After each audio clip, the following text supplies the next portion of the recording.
to all, welcome back to this channel. This is Akshita. In this video, I am going to explain 6th class social chapter 7 Emergence of Kingdoms and Republics. Okay, so ఈ చాప్టర్లో మనం ఏం తెలుసుకోబోతున్నామంటే రాజ్యాలు ఏ విధంగా ఆవిర్భవించాయి, అదేవిధంగా government ఏ విధంగా అంటే మనకు గణతంత్ర స్వతంత్రం వచ్చింది కదా, సో ఈ రిపబ్లిక్స్ అన్నీ కూడా ఏ విధంగా వచ్చాయి. ఓకే, సో వాటి గురించి తెలుసుకుందాము. The students will be able to know the factors responsible for the rise of Janapadas and Mahajanapadas, understand the evolution of Indian polity from Janapadas to kingdoms, understand social, political, economic and religious changes of this period. Okay, so ఈ chapter ద్వారా మనం ఏం తెలుసుకోబోతున్నాం అంటే జానపదాలు ఏ విధంగా వచ్చాయి and తర్వాత మహాజానపదాస్ ఏ విధంగా ఆవిర్భవించాయి అంటే వాటికి రీజన్స్ ఏంటి అని ఈ చాప్టర్లో తెలుసుకోబోతున్నాం. అండ్ అదేవిధంగా జానపదాస్ నుండి కింగ్డమ్ వరకు ఏ విధంగా ఇండియన్ పాలిటీ ఎవల్యూట్ అయ్యింది. అండ్ నెక్స్ట్ వచ్చేసి సోషల్ పరంగా, పొలిటికల్ పరంగా, ఎకనామిక్ పరంగా అండ్ రిలీజియస్ పరంగా ఎటువంటి మార్పులు వచ్చాయో కూడా మనం ఈ పీరియడ్లో అంటే ఈ చాప్టర్లో ఈ ఎమర్జెన్స్ ఆఫ్ కింగ్డమ్ పీరియడ్లో ఏ విధంగా జరిగిందో తెలుసుకోవచ్చు. Gangs valley 2700 years.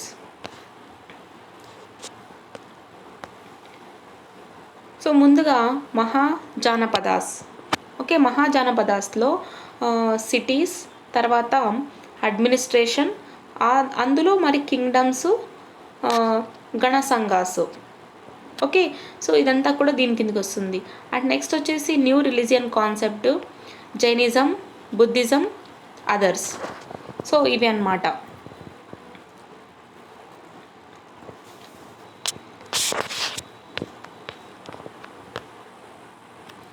Electing leaders or rulers by voting has become common in present day.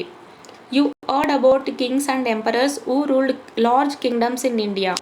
How did they become rulers in the past? Let us find out how they came into being in early times. Let us discuss how Janapadas emerged into kingdoms in India. Okay, so present డేస్లో మనకు ఒక representative కావాలంటే ఓట్లు వేసి ఎన్నుకుంటున్నాం కదా. So CM కావచ్చు, లేదంటే ఈయన గ్రామ పంచాయతీ వారిగా మెంబర్స్ని ఎన్నుకోవాలన్నా కూడా మనం ఓట్ చేసి సరైన నాయకుడిని ఎన్నుకుంటున్నాం. ఎవరికైతే మెజారిటీ ఓట్స్ వస్తాయో వాళ్ళే రిప్రజెంటేటివ్గా ఉంటారనమాట. అండ్ అప్పట్లో ఏ విధంగా పరిపాలించారు, ఎవరు పరిపాలించారు అనే క్వశ్చన్కి వస్తే మనం రాజుల గురించి వినే ఉంటాం, కింగ్స్ గురించి, ఎంపరర్స్ గురించి. ఓకే, సో వీళ్ళంతా కూడా మన భారతదేశాన్ని పరిపాలించినట్టు మనం కొన్ని స్టోరీస్ వినే ఉంటాం, కొన్ని హిస్టరీస్ ఉంటాయి. సరే మరి, సో అప్పట్లో లీడర్ కావాలంటే ఓకే అంటే ఒక రూలర్ ఉండాలి అంటే ఏ విధంగా పరిపాలించేవారు, సో ఏ విధంగా ఆ పరిపాలనకు సరైన వ్యక్తిని ఎంచుకునేవారు తెలుసుకుందాం. అండ్ ఈ జానపదాస్ ఏ విధంగా మన భారతదేశంలో ఉన్నటువంటి రాజ్యాలుగా ఎమర్జ్ అయినాయో చూద్దాం. Let's do. Look at the physical map of India and identify the plains through which the rivers Ganga and Yamuna flow. సరే, ఇక్కడ మీకు ఒక యాక్టివిటీ ఇచ్చారు. ఏం చేయాలంటే ఇండియన్ మ్యాప్లో రివర్ గంగా, యమునా ఉన్నాయి కదా, సో ఇవి ఏ ప్లేన్స్ అంటే ప్లేన్స్ అనేవి ఉన్నాయి మనకు కదా. సో ప్లేన్స్ వచ్చేసి ఈ రివర్ గుండా పాస్ అవుతూ ఉండాలి. సో ఆ ప్లేన్స్ని ఐడెంటిఫై చేయమంటున్నారు. Identify the modern cities of India like Delhi, Allahabad, Varanasi, Lucknow and Patna. Next మన ఇండియాలో ఉన్నటువంటి మోడర్న్ సిటీస్, సో వాటిని కూడా ఐడెంటిఫై చేయమని చెప్తున్నారు. Do you think this area will be similar to your village? Give reasons. Okay, so ఈ ఏరియా అంతా కూడా మన విలేజ్కు సిమిలర్గా ఉందా లేదా? No, there are lots of changes to our village. అంటే ఫిజికల్ ఫీచర్ పరంగా కావచ్చు, లేదంటే పాపులేషన్ పరంగా కావచ్చు, లేదా డెవలప్మెంట్ పరంగా చూసుకున్న సిమిలారిటీ అయితే ఉండదు. The rivers Ganga and Yamuna flow between the Himalayas and the hills of Deccan Plateau. It is called the Gangetic Valley. As this plain receives very high rainfall, it is very fertile. These rivers bring silt from the Himalayas and flow throughout the year. Okay, ఈ గంగా నది అలాగే యమునా నది ఎక్కడ flow అవుతాయంటే హిమాలయాలకు అలాగే Deccan plateau యొక్క hills మధ్య గంగా అలాగే యమునా నది ప్రవహిస్తూ ఉంటాయి. అండ్ దీన్నే గ్యాంజెటిక్ వ్యాలీ అంటారు. ఓకే, ఎందుకంటే హిమాలయాలకు అలాగే డెక్కన్ ప్లాట్యూకు మధ్య ఈ నదులు ప్రవహిస్తున్నాయి కాబట్టి దీన్నే అంటే ఆ ప్లేస్ని అక్కడ ఉన్నటువంటి దాన్నే గ్యాంజెటిక్ వ్యాలీ అని అంటారు. As this plain receives very rainfall with is very fertile. So ఈ ప్లేన్లో ఎక్కువ వర్షపాతం రావడం వల్ల అక్కడ ఉన్నటువంటి భూమి కూడా చాలా ఫర్టిలిటీగా అంటే సారవంతమైనటువంటి భూమి ఉంటుంది. సో అటువంటి భూమిలో పంటలు బాగా పండుతాయి. These reverse bring silt from the Himalayas and flow through the year. So హిమాలయాల నుంచి మనకు రివర్ ఫ్లో అవుతూ వస్తుంటుంది కదా. సో ఫ్లో అవుతున్నప్పుడు ఆ రివర్ అనేది సిల్ట్ని క్యారీ చేస్తూ వస్తుంది అనమాట. ఓకే, సో సంవత్సరం అంతా కూడా కిందకి అంటే ఆ హిమాలయస్ కిందకి క్యారీ చేస్తూ వస్తుంది river. Initially, the people of different tribes settled down to practice agriculture in convenient parts of the valley. And ఇంతకుముందు చూస్తున్నట్టయితే అక్కడ ఉన్నటువంటి ట్రైబల్ పీపుల్స్ ఉన్నారు కదా. సో వీళ్ళు ఆ వ్యాలీ దగ్గర అంటే ఎక్కడైతే పంటలు పండించడానికి అనుకూలంగా ఉంటుందో అక్కడ వాళ్ళు అగ్రికల్చరల్ చేస్తూ ఉండేవారు. సక్యాస్, లిచ్చవీస్, Mallas, Videhas, etc. are such tribes. These tribes are called Jana in Sanskrit and place where settled called Janapada. Okay, so tribes అని చెప్పాను కదా. సో ఈ ట్రైబ్స్లో ఎవరెవరంటే సక్యాసు, లిచ్చవీస్, మల్లాస్, విదేహాస్ వీళ్ళంతా కూడా ట్రైబల్ జాతికి చెందినటువంటి వాళ్ళు. ఈ ట్రైబ్స్ని ఏమంటారంటే సాంస్క్రిట్లో జన అంటారు. ఓకే, జన అంటారు. అండ్ ఈ వీళ్ళు ఇక్కడ నివసించడం వల్ల ఈ ప్లేస్ని జనపద అని అంటారు. ఓకే,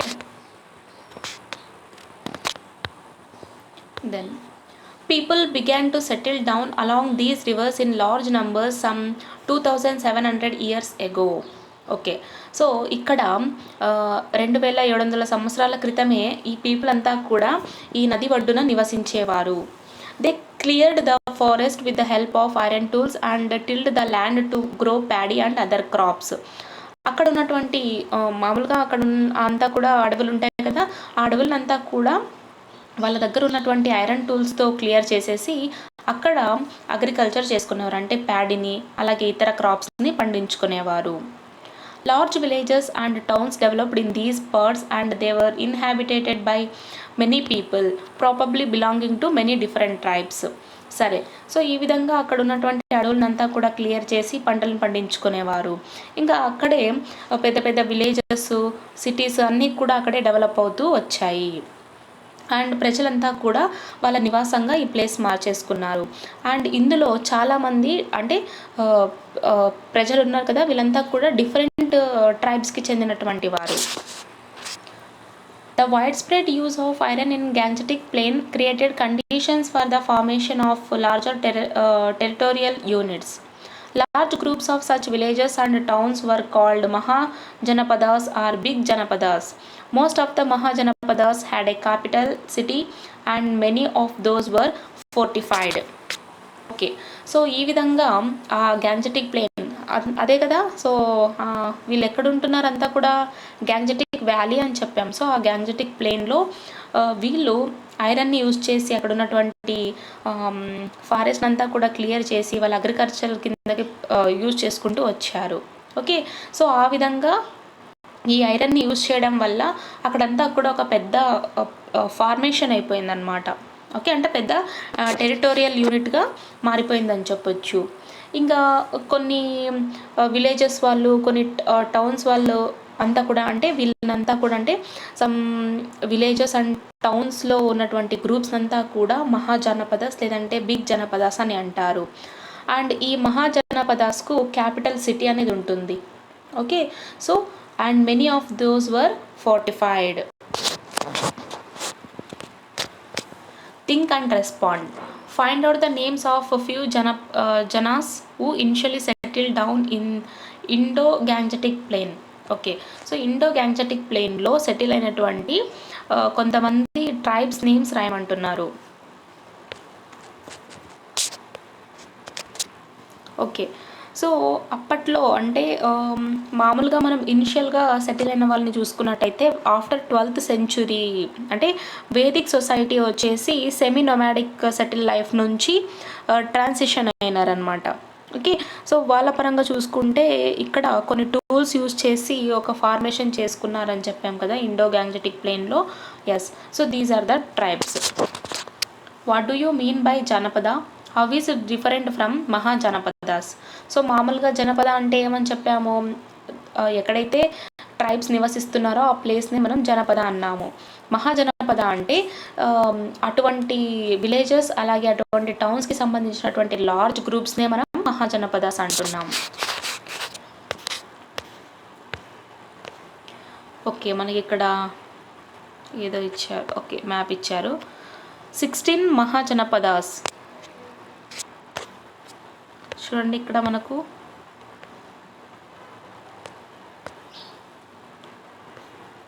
కంబోజా, గంధార, కురు, సురసేన, మస్త్య, Avanti, Panchala, Asmaka. Okay, then do you know? Look at the map of India given above. It shows you the broad area of some janapadas. It also gives the name of the major cities associated with the Mahajanapadas. You can also find out the name of the river which flows through that Mahajanapadas. Okay, so ఇక్కడ మనకు పైన ఒక map ఇచ్చారు కదా. Okay, ఈ మ్యాప్లో మహాజనపదాస్ యొక్క area, extended area, broad ఏరియాని తెలియజేస్తుంది. అండ్ ఈ మహాజనపదాస్తో పాటు రిలేటెడ్గా ఉన్నటువంటి కొన్ని మేజర్ సిటీస్ కూడా ఇక్కడ ఉన్నాయంట. ఓకే, అండ్ దెన్ ఈ మహాజనపదాస్ ఈ ప్లేసెస్ ద్వారానే కొన్ని నదులు కూడా ప్రవహిస్తున్నాయి. Okay, so Mahanandi, Godavari, Tapti, Narmada, Indus river, చూడండి ఇవన్నీ కూడా Ganga,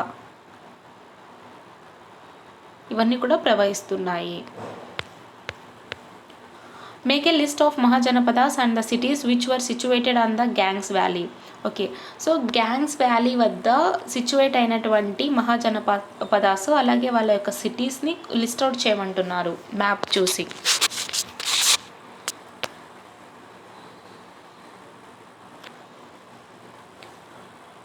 okay, the important janapadas of those times are shown on the map. Okay, ఆ మ్యాప్లో మనకు అప్పట్లో ఇంపార్టెంట్ జనపదాస్ ఏవే ఉన్నాయో చూపించారు. సో ఇక్కడ మనం ఈ ఫిల్లింగ్ ద బ్లాంక్స్ని ఫిల్ చేయాల్సి ఉంటుంది. Okay, then dash janapada was settled on both sides of river Yamuna. ముందుగా ఇక్కడ రివర్ యమున ఎక్కడుందో చూసుకోవాలి మనం. Okay, then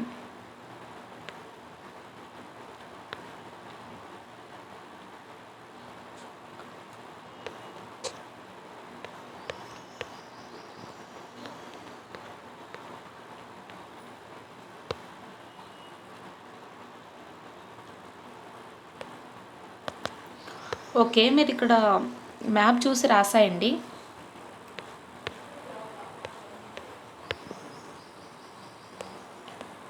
explore. A famous religious epic tells us about many of these janapadas, find it out. Okay, so మనకు ఒక famous religious epic ఏం చెప్తుంది అంటే జనపదాస్ గురించి చెప్తుందంట. సో దాన్ని ఎక్స్ప్లోర్ చేసి రాయమంటున్నారు. How do we know about the mahajanapadas? సరే, మరి మహాజనపదాస్ గురించి మనం ఏ విధంగా తెలుసుకోవచ్చు? We get to know much about these villages and towns from two kinds of sources, from archaeological excavations in different places and from the books composed during that period. Okay, so మనకు ముందుగా అంటే different places ద్వారా, అలాగే కొన్ని compose చేసినటువంటి books ద్వారా, అలాగే ఈ ఆర్కియోలాజికల్ ఎక్స్కావేషన్స్ ద్వారా తెలుసుకోవచ్చు. ఓకే, అంటే వీళ్ళ యొక్క విలేజెస్ గురించి, వీళ్ళ యొక్క టౌన్స్ గురించి మనం తెలుసుకోవడానికి 2 సోర్సెస్ ఉన్నాయి. ఒకటేమో ఆర్కియోలాజికల్ ఎక్స్కావేషన్స్ ద్వారా, రెండు వచ్చేసి అప్పట్లో బుక్స్ని కాంపోజ్ చేసింటారు కదా, అప్పట్లో ఏమేమి జరిగిందని చెప్పి ఆ బుక్స్ ద్వారా కూడా తెలుసుకోవచ్చు. Archaeologists have excavated hundreds of sites in the Ganges Valley and have tried to know more about the lives of people of those days. Some important archaeological sites at the time of Mahajanapadas are Astinapura, modern Delhi, and Atranchikera, Kausambi near Allahabad, and Pataliputra. సరే, so ఈ archaeologist వచ్చేసి gangs వ్యాలీలో కొన్ని తవ్వకాల్లో ఏం తెలుసుకున్నారంటే, అంటే చాలా వరకు వీళ్ళు ఎన్ని తవ్వకాలు చేశారంటే దగ్గర దగ్గర హండ్రెడ్స్ ఆఫ్ సైట్స్ని తవ్వకాలు చేయడం జరిగింది. అండ్ ఈ ఎక్స్కావేటెడ్లో వాళ్ళు తెలుసుకునేది ఏంటి అంటే, సో అప్పట్లో వాళ్ళ యొక్క లైఫ్ ఏ విధంగా ఉంది, ఓకే, అండ్ వాళ్ళ లైఫ్ ఏ విధంగా లీడ్ చేసేవారు అని తెలుసుకోవడానికి చాలా ట్రై చేశారు. అందులో వీళ్ళు కొన్ని సైట్స్ని ఎక్స్కావేట్ చేశారని చెప్పాం కదా, సో అప్పట్లో ఈ ఎక్స్కావేట్ చేసినటువంటి సైట్స్ని అస్తినాపుర అంటారు, ఇప్పుడు మోడర్న్ ఢిల్లీ. అది అస్తినాపుర అంటారు అప్పట్లో, ఇప్పుడు మోడర్న్ ఢిల్లీ. అండ్ ఇంకోటి వచ్చేసి అత్రాంజికేరా, నెక్స్ట్ వన్ వచ్చేసి కౌసంబి, సో ఇప్పుడు అలహాబాద్ అంటారు. ఇంకోటి వచ్చేసి పాటలిపుత్ర. సో ఈ అన్ని సైట్స్లో, అంటే ఇవన్నీ కూడా కొన్ని సైట్స్ అన్నమాట ఈ ఆర్కియాలజిస్టులు ఎక్స్కావేటెడ్ చేసినటువంటి సైట్స్లో. The books during that period were mostly religious. Even though they are religious, they tell us about towns and villages and about the kings and rulers of those times. Some books were even written by people of distant countries or like Greece. Some important books written during this period are Upanishad, Dharma Sutras, Diganikaya, Majjhimanikya, Herodotus history etcetera. Okay, so ఇక books పరంగా చూస్తున్నట్టయితే అప్పటి పీరియడ్కి చెందినటువంటి books చాలా వరకు religious ఉన్నాయనే చెప్పాలి. Okay, so even అవి రిలీజియస్ అయినప్పటికీ కూడా ఆ బుక్స్లో చాలా వరకు టౌన్స్కి సంబంధించినటువంటి మెటీరియల్ కావచ్చు, విలేజెస్కి సంబంధించినటువంటి మెటీరియల్స్ కావచ్చు, ఓకే, అండ్ నెక్స్ట్ ఇవన్నీ కూడా ఉన్నాయి. అండ్ కొంతమంది రిలీజియస్ వచ్చేసి ఏం చెప్తున్నారంటే చాలా వరకు టౌన్స్ గురించి, విలేజెస్ గురించి అండ్ రాజుల గురించి, అప్పట్లో వాళ్ళ యొక్క పరిపాలన గురించి చెప్తున్నారు. ఇంకా కొన్ని బుక్స్లో ఏమున్నాయి అంటే డిస్టెంట్ కంట్రీస్, అంటే ఇతర దేశాల్లో ఉంటున్నటువంటి పీపుల్ కొన్ని బుక్స్ రాయడం కూడా జరిగింది, లైక్ గ్రీస్. సో గ్రీస్ కంట్రీలో ఉన్నటువంటి పీపుల్స్ కూడా రాయడం జరిగింది. అండ్ ఇంకో కొన్ని ఇంపార్టెంట్ బుక్స్లో చూసినట్టయితే ఈ పీరియడ్కు సంబంధించినటువంటి దాంట్లో ఉపనిషాస్, ధర్మసూత్రాసు, హెరోడోటస్ హిస్టరీ, ఇవన్నీ కూడా ఇంపార్టెంట్ బుక్స్ ఉన్నాయి. Do you know Upanishads were part of Vedic books. Upanishads meaning coming and sitting near. And books have dialogues between the teacher and the students. These books try to answer questions like where have we come from or where will we go after death. సరే, మరి so ఇక్కడ కొన్ని important బుక్స్లో మనం ఉపనిషాద్స్ కూడా ఒకటి అని చెప్పుకున్నాం. నిజానికి ఉపనిషాద్స్ వచ్చేసి దేనికి సంబంధించినటువంటి బుక్ అంటే వేదిక్ బుక్స్లో ఒక బుక్ అని చెప్పవచ్చు. ఈ ఉపనిషాద్ మీనింగ్ ఏంటి అంటే coming and sitting near. And ఈ బుక్లో చాలా వరకు డైలాగ్స్ ఎవరి మధ్య ఉంటాయంటే టీచర్కు స్టూడెంట్కు మధ్య ఉంటాయి. ఓకే, ఈ బుక్లో ఎటువంటి క్వశ్చన్స్ అండ్ ఆన్సర్స్ ఉన్నాయంటే మనం ఎక్కడి నుంచి వచ్చాము, చనిపోయాక ఎక్కడికి వెళ్తాము, ఇటువంటి క్వశ్చన్స్ ఈ బుక్లో ఉన్నట్టుగా చెప్తున్నాము. Okay, mahajanapadas.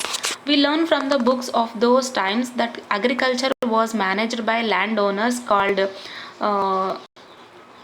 Gruhapatis or Gahapatis, who usually worked along with their family members on the fields. Okay, so ఆ బుక్స్ ద్వారా మనం తెలుసుకునేది ఏంటి అంటే అప్పటి కాలంలో అగ్రికల్చర్ అంతా కూడా ఎవరు మేనేజ్ చేశారంటే ల్యాండ్ ఓనర్స్ మేనేజ్ చేసేవారు. ఇప్పుడు మన భూముల్ని మనం మేనేజ్ చేస్తామనుకోండి. ఓకే, సో ఎవరి ల్యాండ్ అయితే అంటే ఈ అగ్రికల్చర్ ఎవరు మేనేజ్ చేసేవారంటే ల్యాండ్ ఓనర్స్ అనమాట. ఈ ల్యాండ్ ఓనర్స్నే గహపార్టీస్ అని కూడా అంటారు. సో వీళ్ళు ఫ్యామిలీతో పాటు, ఫ్యామిలీలో ఉన్నటువంటి కుటుంబ సభ్యులతో పాటు ఈ పొలాల్లో వర్క్ చేసేవారనమాట. But they also employed dasas or slaves who were probably captured in wars and sold to farmers, and workers Partukas or who worked on their fields and homes in return for wages. Some wealthy Gruhapatis had more land and slaves to work them. Okay, so ఇప్పుడు చెప్పుకున్నాము agriculture ఎవరు manage చేస్తారంటే land owners మాత్రమే manage చేస్తారని చెప్పాము. కానీ నిజానికి వీళ్ళు కొంతమందిని పెట్టుకొని ఉంటారనమాట. ఓకే, సో దాసులుగా అంటే స్లేవ్స్గా కూడా కొంతమందిని పెట్టుకొని ఉంటారు.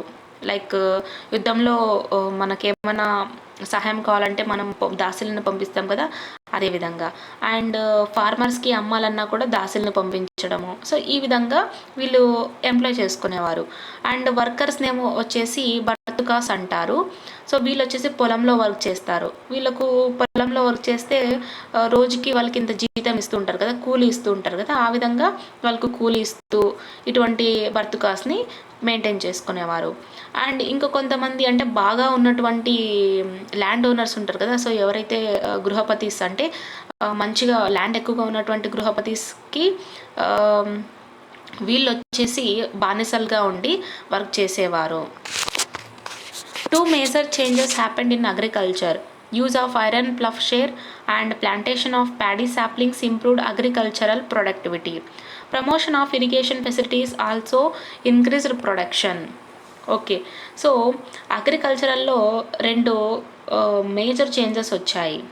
ఏంటి ఆ మేజర్ చేంజెస్ అంటే ఈ పొలం దున్నేది ఉంటుంది కదా, సో దాన్ని ఐరన్తో తయారు చేసినటువంటి దాన్ని యూజ్ చేయడము. అండ్ ఇంకొకటి వచ్చేసి ప్యాడీ సాప్లింగ్స్ ప్లాంటేషన్ చేయడం వల్ల అగ్రికల్చరల్ ప్రొడక్టివిటీ ఇంప్రూవ్ అయిందని చెప్తున్నారు. అండ్ అదేవిధంగా మనకు అగ్రికల్చర్ నుంచి ప్రొడక్షన్ రావాలంటే మనం ఖచ్చితంగా వాటర్ పెట్టాల్సి ఉంటుంది, దాన్నే ఇరిగేషన్ అంటాం.